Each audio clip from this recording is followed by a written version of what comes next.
आज हम आपको भगवान शंकर की बड़ी ही अद्भुत कहानी सुनाने जा रही हूँ। एक बार भगवान भोलेनाथ पृथ्वी लोक पर भ्रमण के लिए गए तो उन्होंने एक युवा को देखा। वह ईश्वर को दोष देता जा रहा था। वह अपने जीवन से निराश था, दुखी था। तब भगवान शंकर बौद्ध भिक्षु का रूप धारण करके उस युवा को असली दुख के बारे में ज्ञान देते हैं। तो चलिए इस कहानी के माध्यम से समझते हैं कि असली दुख क्या होता है। अगर आप यह कहानी सुन रहे हैं तो पूरा सुनिए। इस कथा को आधा अधूरा छोड़कर जाने की गलती मत करिएगा, क्योंकि इस पवित्र कथा को पूरा सुनने से मनचाहा फल की प्राप्ति होगी। इसलिए इस कथा को पूरा सुने। आप शिव भक्त हैं तो भोलेनाथ का अनादर ना करें। सुख और दुख एक ही सिक्के के दो पहलू हैं। ये बात तो आपने सुनी ही होगी। सुख और दुख हमारे जीवन में लगातार आते ही रहते हैं और हमें लगता है कि हमारे जीवन में हजारों दुख हैं, हजारों समस्याएं हैं। लेकिन अगर आप वास्तविक तौर पर देखें, अगर आप इस बात को अच्छी तरह से समझें, तो आप ये समझ पाएंगे कि हमारे जीवन में केवल एक ही दुख होता है। और दुख क्या है वो हम इस कहानी के माध्यम से जानेंगे। और उस दुख का निवारण, उस दुख का समाधान क्या है, वो भी हम इस कहानी में ही जानेंगे। तो इस कहानी के अंत तक जरूर बने रहिए। एक समय की बात है, एक गांव में एक व्यक्ति रहता था। उसका नाम सोनू था। वह बड़ा आलसी था और अपने जीवन से बहुत निराश था। और उसका कारण यह था कि उसने अब तक अपने जीवन में कुछ भी हासिल नहीं किया था। वह कुछ भी नहीं करता था। उसके घर वाले भी इस बात से बहुत परेशान रहते थे। वे चाहते थे कि वे बाहर जाकर कुछ अच्छा काम करें, कोई अच्छी नौकरी कर ले, लेकिन वह उनकी एक नहीं सुनता था। उसके घर वाले दूसरों का उदाहरण देकर उसे ताने मारते थे, उसे तरह तरह की बातें कहते थे, लेकिन उसे कोई फर्क नहीं पड़ता था। जबकि उसके सारे मित्र कामयाब हो चुके थे। कोई अच्छा व्यापार कर रहा था तो कोई अच्छी नौकरी कर रहा था, जिस कारण जब भी वो लोग मिलते तो वे लोग अपनी बढ़ चढ़कर बड़ाई किया करते। लेकिन सोनू कुछ नहीं करता था, जिस कारण जब भी कोई उससे पूछता कि तुम क्या कर रहे हो, तो वह कुछ नहीं कह पाता। उसे यह कहने में बहुत शर्म महसूस होती थी कि वह कुछ नहीं करता। वो हमेशा सबसे केवल एक ही बात कहता था कि मैं कोशिश कर रहा हूँ। लेकिन उसकी कोशिशों का कोई भी फल किसी को नजर नहीं आ रहा था। देखते ही देखते अब ऐसा समय आ चुका था कि सोनू सभी से मुंह छिपाता फिरता, ताकि कोई उसे यह न पूछ ले कि तुम क्या करते हो, जिस कारण वो कभी किसी के सामने भी नहीं आता था। धीरे धीरे उसका मन दुखी होने लगा था। वह बहुत निराश रहने लगा था। उसे अब ऐसा प्रतीत होता था मानो वह इस धरती पर बोझ है, जिस कारण वो अपने आप को बहुत अकेला महसूस करता, बहुत तन्हा महसूस करता। एक दिन तो उसके मन में ये भी विचार उत्पन्न होने लगे कि मेरे हाथों में कुछ नहीं है तो मैं क्या कर सकता हूँ। अकेले बैठकर वह रोता रहा और भगवान को दोष देता रहा। एक दिन छुपता छुपाता वह घर से निकलकर कहीं जा रहा था। तभी उसने रास्ते में देखा कि एक बौद्ध भिक्षु लोगों को प्रवचन दे रहे हैं और प्रवचन में वह दुख की बातें कर रहे हैं। सोनू कुछ देर के लिए अपना मुंह छुपाकर वहीं पर खड़ा हो गया ताकि उसे कोई देख न ले, और चुपचाप वह उन भिक्षु की बातें सुन रहा था। बौद्ध भिक्षु सभी को प्रवचन में कह रहे थे कि दुख हमारा सबसे बड़ा साथी है। हमें दुख अपने जीवन के बारे में समझाता है और हमें सही जीने का तरीका बताता है। ये हमारे गुरु की तरह है, जिससे हमें सीखना चाहिए। आप चाहें तो अपने जीवन में अपने दुखों को अपना गुरु बना सकते हैं और उससे सीख सकते हैं, या फिर आप चाहें तो अपने दुखों पर बैठकर रो सकते हैं। लेकिन इससे आपको कोई लाभ नहीं मिलेगा, बल्कि आप दिन ब दिन और कमजोर होते जाएंगे, निराश होते जाएंगे। सोनू छुप छुप कर उन बौद्ध भिक्षु की ये सारी बातें सुन रहा था। जैसे ही उपदेश खत्म हुआ, वह उन बौद्ध भिक्षु के पास पहुंचा। उन्हें प्रणाम करके वह कहता है, हे महात्मा, अभी आप कुछ देर पहले दुख को गुरु बता रहे थे। आप कह रहे थे कि दुखों से हमें सीखना चाहिए, हमें उन्हें अपना गुरु बनाना चाहिए। लेकिन मैं भी तो अपने दुखों से परेशान हूँ, अपने जीवन से परेशान हूँ। मैंने अब तक जो दुख झेला है, मुझे तो कभी ऐसा प्रतीत नहीं हुआ कि मेरे दुख मुझे कुछ सिखा रहे हैं, बल्कि मुझे तो हमेशा यही लगता है कि वो मुझे पीड़ा दे रहे हैं, तकलीफ दे रहे हैं। पर दुख की पीड़ा बहुत भयंकर होती है। ऐसा लगता है अब इसके बाद हमारा जीवन समाप्त हो जाएगा, इसके बाद हमें कुछ नहीं मिलने वाला, और यहाँ तक कि हमें मृत्यु भी उसके सामने कम लगती है। जब लोग ताने मारते हैं, जब लोग ये कहते हैं कि तुम क्या कर रहे हो, तो मन को बहुत ठेस पहुंचती है और मैं उनसे कुछ नहीं कह पाता। सोनू की ये सारी बातें सुनकर वो बौद्ध भिक्षुक सोनू से कहते हैं, बेटा तुम्हें क्या दुख है और तुम दुख के बारे में ऐसी बातें क्यों कर रहे हो। सोनू ने अपने ऊपर बीती हुई सारी बातें उन बौद्ध भिक्षु को बता दी और कहने लगा, हे महात्मा, क्या आपके पास मेरे दुख का कोई समाधान है। सोनू की यह बात सुनकर वो बौद्ध भिक्षु मुस्कुराने लगे और सोनू से कहते हैं, बेटा जब तुम्हारे जीवन में कोई असली दुख आए तब तुम मेरे पास आना, मैं इसका समाधान तुम्हें अवश्य बताऊंगा। उन बौद्ध भिक्षु की यह बात सुनकर सोनू थोड़ा सा अचरज में पड़ गया। उसे यह समझ नहीं आ रहा था कि क्या उसने अब तक जो दुख झेला है वह असली दुख नहीं है। उसने जो अब तक पीड़ाएं सही हैं, जो ताने सहे हैं, जो तकलीफें उठाई हैं, क्या वह असली दुख नहीं है। आगे वह मन ही मन अपने आप से कहता है कि जब मुझे मेरे अपने नहीं समझ पाए तो ये बौद्ध भिक्षु मुझे क्या समझेंगे। इतना सोचकर वह वहां से चला गया। सभी लोगों के ताने सुन सुनकर सोनू बहुत थक चुका था, तो बहुत निराश हो चुका था, जिस कारण उसने निर्णय लिया कि वह अब कुछ करके दिखाएगा। उसने अपने पिता से थोड़ा सा रुपया लिया और उस रुपया से उसने एक व्यापार शुरू किया।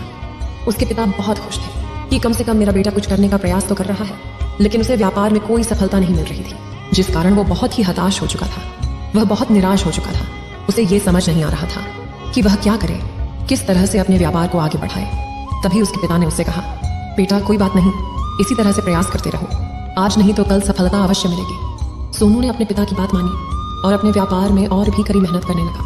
धीरे धीरे उसे सफलता मिलने लगी और फिर उसने रफ्तार पकड़ ली। देखते ही देखते केवल 3 सालों के अंदर वह एक बहुत बड़ा व्यापारी बन गया। अब उसके पास धन दौलत की कोई कमी नहीं थी। लोग जो उसे पहले नापसंद किया करते थे अब उसे पसंद करते थे, उसकी चिंता करते थे, उसके कार्यों की सराहना करते थे। उसके माता पिता भी अब अपने बेटे से बहुत खुश थे और उसकी सफलता से वे अत्यंत प्रसन्न थे। धीरे धीरे सोनू के मित्रों की संख्या लगातार बढ़ती जा रही थी। सोनू के कुछ मित्रों ने उसे यह भी सलाह दी कि उसे अपना व्यापार और तेजी से बढ़ाना चाहिए, उसे और फैलाना चाहिए। जब तुम आज केवल इस नगर के सबसे बड़े व्यापारी हो तब तुम इतना खुश हो, तुम्हारे साथ ये सारे लोग हैं। वहीं पर तुम सोचो कि जब तुम इस राज्य के सबसे बड़े व्यापारी बन जाओगे तब तुम्हारे यहाँ पर लोगों की भीड़ लग जाएगी। लोग तुमसे मिलने के लिए समय निकालेंगे, यहाँ तक कि इस राज्य का राजा भी तुमसे मिलना चाहेगा, तुम्हारी तारीफ करेगा और यदि कभी ऐसी जरूरत आन पड़ी तो वह तुमसे धन भी उधार लेने के लिए अवश्य आएगा। सोनू को अपने दोस्त की यह बात बहुत पसंद आई। सोनू ने सोचा कि मेरे मित्र सही कह रहे हैं, मुझे अपने व्यापार को और बड़ा करना चाहिए और फैलाना चाहिए, तभी तो हर कोई मेरे बारे में जान सकेगा, हर कोई मुझे पहचानेगा। उसने बिना देरी किए अपने समय को बिना गवाए अपने व्यापार में और मेहनत करने लगा। लेकिन अब की बार उसके मन में धैर्य नहीं था, जिस कारण उसने कुछ अनुचित कदम उठाए ताकि उसका व्यापार जल्दी से जल्दी और बड़ा हो जाए। उसने कई लोगों से अधिक मात्रा में धन उधार ले लिया, जिससे उसके ऊपर अब काफी ऋण हो चुका था। और इतना ही नहीं, वो यहाँ पर नहीं रुका, उसने अधिक से अधिक मुनाफा कमाने के चक्कर में अपने माल की गुणवत्ता को भी खराब कर दिया, जिससे अब उसके माल में वह बात नहीं रह गई थी जो पहले हुआ करती थी। लेकिन वह अपने मित्रों की बात सुनता रहा, जैसा उसके मित्र कहते थे वो वैसा ही करता चला जा रहा था। यहाँ तक कि उसने अपने व्यापार को और भी तीव्रता से बढ़ाने के लिए अपने दूसरे छोटे व्यापारियों के खिलाफ षड्यंत्र भी रचने शुरू कर दिए, जिस कारण उसके मन में अब पहले जैसा वह सुकून नहीं था। उसे अब रातों को नींद नहीं आती थी। वह केवल एक ही विचार में लगा रहता था कि किस तरह से उसका व्यापार पूरे राज्य में फैल जाएगा और वह इस राज्य का सबसे बड़ा व्यापारी बन जाएगा, जिस कारण वह दिन रात केवल इसी मेहनत में लगा रहता, वह किसका व्यापार जल्दी से जल्दी और बड़ा हो जाए। हालांकि उसके पास अब सब कुछ था, धन दौलत, अच्छा घर, गाड़ियां, नौकर चाकर, सभी सुख सुविधाएं, लेकिन उसके बावजूद भी वह उन चीजों का लाभ नहीं उठा पा रहा था, क्योंकि उसका पूरा ध्यान केवल अपने व्यापार को और उन्नति पर ले जाना था। एक दिन सोनू अपने रथ पर बैठकर एक मार्ग से होकर गुजर रहा था। तभी रास्ते में उन्हें गुरुवर का आश्रम पड़ा। ये देखकर वह उन बौद्ध भिक्षु के पास गया और बौद्ध भिक्षु से कहने लगा, हे महात्मा, आपने कहा था कि जब मेरे जीवन में कोई असली दुख आए तब मैं आपके पास आऊं, इस कारण मैं यहाँ पर आया हूँ। आज मैं बहुत दुखी हूँ, मैं रातों को सो नहीं पाता, मेरे पास सब कुछ होते हुए भी मैं उनका लुत्फ नहीं उठा पाता। उसने अपनी सारी बातें एक एक करके उन बौद्ध भिक्षु को बता दी। तभी वह बौद्ध भिक्षु सोनू से कहते हैं, बेटा, जब तुम पहली बार आए थे तब भी तुम बहुत दुखी थे, लेकिन तब तुमने अपने दुख से क्या सीखा था?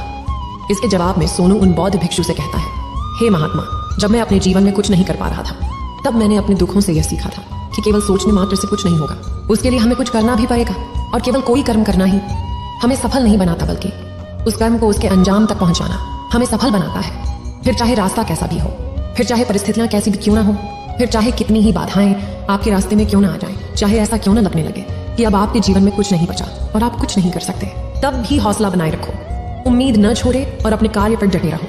यह सोचकर कि जब तक मैं अपने कार्य को सफल नहीं कर लेता, जब तक मैं अपने लक्ष्य तक नहीं पहुंच जाता, तब तक मैं इस कार्य को करता रहूंगा, मैं इस कार्य में अवश्य सफल होकर ही रहूंगा, जबकि बाकी लोग केवल सफल लोगों को महत्व देते हैं, उनके कर्मों को नहीं। सोनू की ये सारी बातें सुनकर वह बौद्ध भिक्षु मुस्कुराने लगे और इस सोनू से कहते हैं, बेटा, जब तुम्हारे जीवन में असली दुख आए तब तुम मेरे पास आना, मैं तुम्हारी समस्या का समाधान अवश्य करूंगा। इतना कहकर वह बौद्ध भिक्षु वहां से उठकर चले गए। सोनू एक बार फिर से उनकी ये बातें सुनकर आश्चर्यचकित रह गया। उसे अब ये समझ नहीं आ रहा था कि क्या उसने जो दुख देखा है, उससे जो तकलीफें अब तक सही हैं, क्या वह असली दुख नहीं है। उसके मन में अब एक सवाल उत्पन्न होने लगा कि असली दुख क्या है और इसकी पहचान क्या है, और मुझे कैसे पता चलेगा कि इस समय में असली दुख मैं हूँ। लेकिन उसने कुछ नहीं कहा, वह यह सब सोच ही रहा था कि तभी वह बौद्ध भिक्षु सोनू के पास एक बड़ा सा घड़ा लेकर पहुंच जाते हैं। उस घड़े के अंदर सोने के सिक्के थे। उस घड़े को देते हुए वह बौद्ध भिक्षु सोनू से कहते हैं, बेटा, तुम इसे उस पैर के नीचे दबा दो, क्योंकि ये मेरे किसी काम का नहीं है। जब मुझे इसकी जरूरत पड़ेगी तब मैं वहां से खोद कर इसे निकालूंगा, लेकिन अभी के लिए इसे वहां पर मिट्टी के नीचे दबा दो। सोनू ने उस बौद्ध भिक्षु की बात मान ली और वो घड़ा उस पैर के नीचे जाकर मिट्टी में दबा दिया। इतना करके वह गुरुवर को प्रणाम करता है और वहां से वापस अपने घर की ओर लौट जाता है। धीरे धीरे समय बीतता गया। समय के साथ साथ सोनू व्यापार में और भी ज्यादा उन्नति कर चुका था, लेकिन माल की गुणवत्ता अच्छी न होने के कारण अब उसके व्यापार में घाटा होने लगा और धीरे धीरे ऐसा समय आया कि उसका व्यापार पूरी तरह से चौपट हो गया। अब उसके पास कुछ नहीं बचा था, बल्कि उसने जो कर्जे लिए थे वो कर्जे भी अब उसे चुकाने थे। लेकिन वह तो यह सोचकर निश्चिंत था कि उसने जो कुछ भी कर्जे लिए हैं वो कर्जे उसने अपने मित्रों से लिए हैं, जिस कारण वह उन्हें लौटाने में थोड़ी देर अवश्य कर सकता है। वह तो यह सोच रहा था कि उसके मित्र उसका बुरे समय पर साथ देंगे, लेकिन सबसे पहले उसके मित्र ही उसे अपना कर्ज वापस लौटाने की मांग करने लगे। तब सोनू को एहसास हुआ कि कोई भी अपना नहीं है। उसने अपने मित्रों से उस कर्ज को लौटाने के लिए थोड़ी सी मोहलत मांगी, लेकिन सोनू के किसी भी मित्र ने उसे कर्ज लौटाने के लिए वह मोहलत नहीं दी, बल्कि वे लोग उसे जान से मारने की धमकी देने लगे। अपने मित्रों के मुंह से यह सब सुनकर सोनू बहुत ही आश्चर्यचकित रह गया। वह जो कुछ सोच रहा था सब कुछ उल्टा पड़ गया। जिस व्यापार के चलते उसके इतने मित्र बने थे, इतने शुभ चिंतक बने थे, वे सब उससे दूर जाने लगे थे। हर कोई उससे पीछा छुड़ाना चाहता था, कोई भी उसका साथ नहीं देना चाहता था। धीरे धीरे उसकी सारी संपत्ति नीलाम हो गई। अब उसके पास कुछ नहीं बचा था, वह सड़क पर आ चुका था। उसने हार मानकर अपने माता पिता से कहा, पिताजी मेरी मदद कीजिए, मेरे ऊपर बहुत ऋण है, मुझे उसे लौटाना है, कृपा करके मुझे थोड़ा सा धन दे दीजिए। इस पर सोनू के पिता ने सोनू से कहा, बेटा मेरे पास तो ले देकर बस यही एक छोटा सा घर है, अगर ये अभी मैं तुम्हें दे दूं, यदि मैं इसे भी बेच दूं तो मैं और तुम्हारी माँ कहाँ रहेंगे? हमें भी दर दर की ठोकरें खानी पड़ेगी, हमें भी सड़कों पर भीख मांगनी पड़ेगी। ले देकर अब हमारे पास केवल यही संपत्ति बची है, इसलिए मैं तुमसे क्षमा मांगता हूँ। अपने माता पिता के मुख से यह सुनकर सोनू चुपचाप वहां से चला गया और मन ही मन वह सोच रहा था कि अब मेरे पास कुछ नहीं बचा, जो था वह तो सब लुट गया, बर्बाद हो गया। अब मैं जीकर क्या करूंगा? अब मेरे पास केवल एक ही रास्ता है जिससे मैं अपने कर्जदारों से अपना पीछा छुड़ा सकता हूँ। यह सोचता हुआ वह एक ऊंची पहाड़ी की ओर पहुंचा। वह पहाड़ी पर चढ़ता ही जा रहा था कि तभी उसे याद आया कि उन बौद्ध भिक्षु ने कहा था कि जब तुम पर असली दुख आए तभी तुम मेरे पास आना, मैं तुम्हारी समस्या का समाधान अवश्य करूंगा। यह सोचकर सोनू के मन में एक बार फिर उम्मीद की। वह लहर दौड़ पड़ी। सोनू तुरंत दौड़ता हुआ उन बौद्ध भिक्षु के पास पहुंचा और सोनू ने उन्हें प्रणाम करके अपने ऊपर बीती हुई हर एक बात उन्हें बता दी और कहने लगा, हे महात्मा, आपने कहा था कि जब मेरे ऊपर असली दुख आएगा तब आप उसका समाधान अवश्य करेंगे। तभी वह बौद्ध भिक्षु सोनू की इस बात को सुनकर मुस्कुराने लगे और कहते हैं, बेटा कहाँ है असली दुख? जब तुम्हारे जीवन में असली दुख आएगा तो मैं उसका समाधान अवश्य करूंगा। उन बौद्ध भिक्षु के मुख से यह सुनकर सोनू के सब्र का बांध टूट गया और सोनू ने उन बौद्ध भिक्षुओं से कहा, हे महात्मा, आखिरी असली दुख क्या होता है? क्या मैंने आज तक जो भी दुख झेला है, जो भी तकलीफें आज तक मैंने सही हैं, क्या ये दुख नहीं है? क्या इसे दुख नहीं कहते?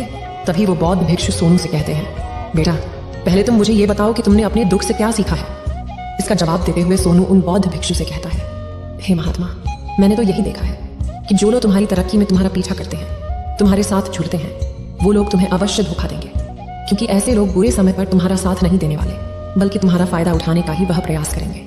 इसलिए ऐसे लोगों पर भरोसा न करें, बल्कि जो लोग तुम्हारी असफलता के समय पर, तुम्हारे बुरे समय पर तुम्हारे साथ खड़े हैं, वही तुम्हारे असली मित्र हैं और वही तुम्हारे साथ रहते हैं। और ऐसे लोग तुम्हें बहुत कम मिलते हैं, और जिन्हें भी ऐसे लोग मिलते हैं उन्हें हमेशा उनकी कद्र करनी चाहिए।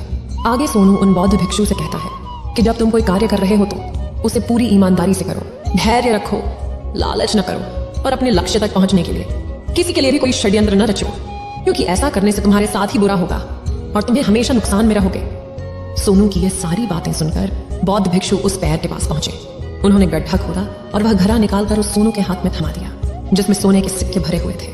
वह खरा सोनू के हाथ में थमाते हुए उन बौद्ध भिक्षुओं ने कहा, लो इसे पकड़ो और जब तुम्हारे जीवन में असली दुख आए तब तुम मेरे पास आना, मैं इसका समाधान अवश्य करूंगा। सोनू अब भी बड़ी अचरज में था। उसे यह समझ नहीं आ रहा था कि आखिर ये असली दुख है क्या, लेकिन उसने अपने हाथों में पड़े हुए उस घड़े को देखा जिसके अंदर सोने के सिक्के थे। ये देखकर उसे मन ही मन ये लगा कि चलो अब तो थोड़ी सी राहत अवश्य हो जाएगी, मैं अपने मित्र का वो कर्ज लौटा सकूंगा और एक नया व्यापार भी फिर से आरंभ कर सकूंगा। जिस कारण उसने उन बौद्ध भिक्षुओं को प्रणाम किया, उनका धन्यवाद किया और वहां से चल पड़ा। सोनू ने उस सोने के सिक्कों से सभी का कर्जा लौटा दिया और अपने लिए एक बार फिर से नया व्यापार शुरू किया। व्यापार छोटा था, लेकिन अब की बार सोनू बहुत खुश था। उसने पूरी ईमानदारी, मेहनत और लगन के साथ अपने व्यापार पर काम किया और देखते ही देखते एक बार फिर से वह एक बड़ा व्यापारी बन गया। लेकिन अब की बार वो बहुत खुश था, क्योंकि इस बार उसने कोई लालच नहीं की, ना ही किसी के लिए षड्यंत्र रचा, बल्कि उसने पूरी ईमानदारी और मेहनत के साथ अपने व्यापार पर काम किया। लेकिन जैसे जैसे आप धनी होते जाते हैं, जैसे जैसे आप अमीर बनते जाते हैं, आपके मन में एक डर और उत्पन्न होने लगता है और वह अपनी दौलत को न खो देना, जिस कारण आप लोग दान करना शुरू कर देते हैं, पुण्य करना शुरू कर देते हैं, लोगों की मदद करते हैं, ताकि आपके जीवन में कभी कोई दुख ना आए। लेकिन यह जीवन सुख और दुख का संगम है, जिस कारण हर किसी को सुख और दुख से होकर गुजरना ही पड़ता है। इसी वजह से एक बार फिर से सोनू के जीवन में एक और दुख उत्पन्न हुआ। अब की बार उसके माता और पिता दोनों की मृत्यु हो गई। सोनू अपने माता पिता से बहुत प्रेम करता था, जिस कारण उसके मन को बहुत गहरा आघात पहुंचा जब आखिरी बार वह उन्हें देख रहा था तो उसके मन में हजारों सवाल उत्पन्न होने लगे। वह अपने घर लौटा।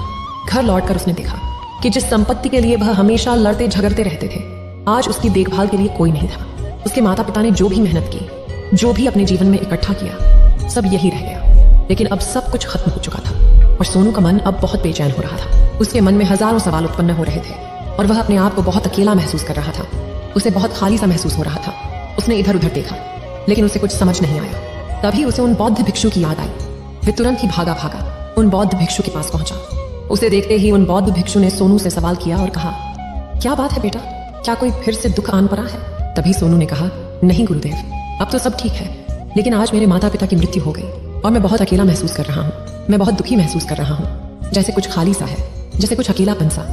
तभी वह बौद्ध भिक्षु सोनू से कहते हैं, बेटा इसमें दुखी होने वाली बात क्या है? यह तो जीवन है, एक दिन तो सभी को जाना है। यहाँ पर कोई भी रहने नहीं आया और ना ही कोई रहेगा। हम सब एक न एक दिन मृत्यु को प्राप्त हो ही जाएंगे और मृत्यु कब आएगी ये किसी को नहीं पता। हो सकता है कि तुम्हारी मृत्यु कल ही हो जाएगी या फिर आज और अभी। यह सुनकर सोनू आश्चर्यचकित रह गया। उसने उन बौद्ध भिक्षु से कहा, हे महाराज, आप ये क्या कह रहे हैं? मैं तो अभी जवान हूँ और मुझे तो अभी अपनी पूरी उम्र जीना है। मैं तो जीना चाहता हूँ, कुछ करना चाहता हूँ, और आप कह रहे हैं कि मैं कभी भी मृत्यु को प्राप्त हो सकता हूँ। इस पर वो बौद्ध भिक्षु सोनू से कहते हैं, बंदे इस भ्रम में मत रहना कि मृत्यु केवल बूढ़े को आती है। बूढ़ों के सामने तो उनके जवान बच्चे तक मर जाते हैं। मृत्यु कभी किसी की उम्र देखकर नहीं आती और ना ही किसी को बताकर आती है। उन बौद्ध भिक्षु के मुख से ये सारी बातें सुनकर सोनू और भी ज्यादा बेचैन हो गया और वो चुपचाप वहां से चला गया। उसके मन का वो खालीपन अब भी वैसे ही था। वह भी अपने आप को बहुत अकेला महसूस कर रहा था। उसके बाद से उसका मन अपने व्यापार में भी नहीं लगता। जब भी वह कोई कार्य करता तो उसके मन में ढेर सारे प्रश्न उठने लगते हैं। वो क्या कर रहा है, क्यों कर रहा है, और उसने इस कार्य को क्यों किया? उसके मन में अब एक और प्रश्न उत्पन्न होने लगा था, क्या हम यहाँ पर केवल इसीलिए आते हैं कि इस जीवन को भोगे और एक दिन मृत्यु को प्राप्त हो जाए? वह यह समझ नहीं पा रहा था कि जीवन का असली मतलब क्या है।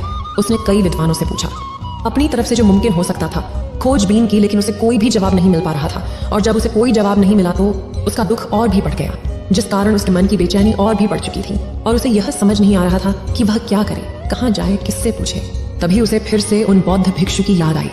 वे एक बार फिर से उन बौद्ध भिक्षु के पास पहुंचा और उसने अपने मन की सारी बातें उन गुरुवर को बता दी। तभी वो बौद्ध भिक्षु मुस्कुराने लगे और सोनू से कहते हैं, बेटा, आज पहली बार तुम्हारे जीवन में असली दुख उत्पन्न हुआ है। वास्तव में तो यही है जिसे हम दुख कह सकते हैं, जो दुख कहलाने लायक है कि हमें पता ही नहीं हम क्या कर रहे हैं, कहाँ जा रहे, क्यों जा रहे हैं, वो कौन है, क्या है, क्यों है, हम क्या करना चाहते हैं। तभी सोनू ने कहा, हे महात्मा, मेरे इस दुख का समाधान कीजिए, मुझे इस दुख का निवारण दीजिए। तभी वह बौद्ध भिक्षु सोनू से कहते हैं, हम सबके अंदर क्रोध, लालच, लोभ जैसी कई वासनाएं हमारे अंदर घर करके बैठ जाती हैं, जिस कारण हम अपने जीवन को टुकड़ों में जीते हैं और हमारी चेतना कभी एक नहीं हो पाती। हम कभी एक जगह सोच नहीं पाते, समझ नहीं पाते और हमारी ऊर्जा शक्ति भी पूरी तरह से छिन्न भिन्न हो जाती है। और आजकल के इस दौर में हमारे पास तो इतना भी समय नहीं कि हम एक पल निकाल करके, एक पल के लिए मुड़ कर अपने आप को देख सकें, अपने आप को समझ सकें। वास्तविकता में हर कोई यहाँ पर अपने जीवन भर केवल दुख दुख कहकर चिल्लाता रहता है, उसका समाधान निकालने का हर मुमकिन प्रयास करता है, लेकिन जिसे हम दुख समझते हैं वह तो दुख है ही नहीं, तो इसका समाधान आपको कहाँ से मिलेगा। ये तो परिस्थितियां हैं जिसके कारण हम अपने आप को दुखी समझते हैं, अपने आप को तकलीफ में समझते हैं। जैसे हम एक परिस्थिति से निकलते हैं, हम किसी दूसरी परिस्थिति में फंस कर रह जाते हैं। जिस प्रकार हम पहली समस्या का सामना करते हैं, उसी प्रकार हम दूसरी समस्या का भी सामना करते रह जाते हैं। और जब हम इन परिस्थितियों से हार मान लेते हैं, जब हमें लगता है कि अब कोई रास्ता नहीं बचा, तब हमारे सामने हमें केवल एक ही रास्ता नजर आता है और वह है मृत्यु। लेकिन यह कोई समाधान नहीं है, ये कोई रास्ता नहीं है। इसलिए यदि आप सचमुच अपनी समस्याओं का समाधान चाहते हैं तो अपने आप को इकट्ठा करना सीखें, अपनी ऊर्जा को इस संसार में वापस कीजिए, उसे एक कर और अपने ऊपर ध्यान लगा। मृत्यु से पहले अपने आप को पहचानो, अपने आप को जानो, अपने आप को बिखरने न दो। तभी सोनू उन बौद्ध भिक्षु से कहता है, हे महाराज, तो क्या हमें इस जीवन को नहीं जीना चाहिए? क्या हमें अपनी इच्छाओं को नहीं पूरा करना चाहिए? तभी वह बौद्ध भिक्षु सोनू के इस सवाल का जवाब देते हुए कहते हैं कि हमें किसी से भी लगाव नहीं रखना चाहिए, हमें अपनी इच्छाओं को मार देना चाहिए, हमें संपत्ति इकट्ठा नहीं करनी चाहिए, क्योंकि हम मनुष्य की इच्छाएं, कामनाएं, वासनाएं ऐसे होती हैं जैसे मानो कि एक पर्वत से गिरता हुआ झरना, जिस पर किसी का नियंत्रण नहीं है सिवाय देखते रहने के और परेशान होने के। लेकिन जब तुम अपने ऊपर ध्यान देने लगते हो, तब तुम अपने आप को पहचान जाते हो, समझ जाते हो, तब तुम इस पर नियंत्रण पा सकते हो। तब इच्छाएं भी तुम्हारे वश में होती हैं और फिर तुम चाहो तो उन इच्छाओं पूर्ति भी अवश्य कर सकते हो।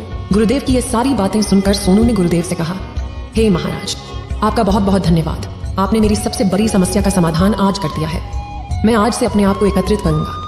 गुरुदेव, मानव शरीर में बहुत ऊर्जा है, बहुत शक्ति है, पर वह बेकार के कामों में लग जाती है। जिस कारण हमारा जीवन भी बेकार की चीजों में लगा रहता है। लेकिन हम कभी भी इस पर अपना ध्यान नहीं देते। हम कभी भी अपनी ऊर्जा को केंद्रित नहीं करते, अपने ऊपर कभी ध्यान नहीं देते। हमारा जीवन भी कुछ ऐसा ही है। हम अपने जीवन में हमेशा अपने आप से ऊपर वाले से सवाल करते रहते हैं कि हमारे जीवन में इतना दुख क्यों है। हम सभी के मन यह सवाल तो अवश्य ही उठता है, और इसका जवाब है कि वह ईश्वर यह चाहता है कि हम अपने जीवन के अंतिम दुख तक पहुंच सकें, उस गहराई तक पहुंच सकें जहां पर हमें यह पता चल सके कि हमने अभी तक अपने आप को नहीं जाना, अपने आप को नहीं पहचाना। मानव शरीर के अंदर जो ऊर्जा है, जो शक्ति है, उसके बारे में हम अभी तक नहीं जानते। हम अपने आप को चाहे तो एकत्रित कर सकते हैं, अपने आप पर नियंत्रण पा सकते हैं, लेकिन हम अपनी इस ऊर्जा का बेअर्थ उपयोग करते रहते, व्यर्थ की चीजों में लगा देते, जिस कारण हम अपने आप को कभी नहीं पहचान पाते और ना ही कभी अपने आप पर नियंत्रण पा सकते हैं। लेकिन यदि आप अपने आप को जानना चाहते हैं, अपने आप को पहचानना चाहते हैं, तो पहले आपको खुद को एकत्रित करना होगा, अर्थात ध्यान लगाना होगा।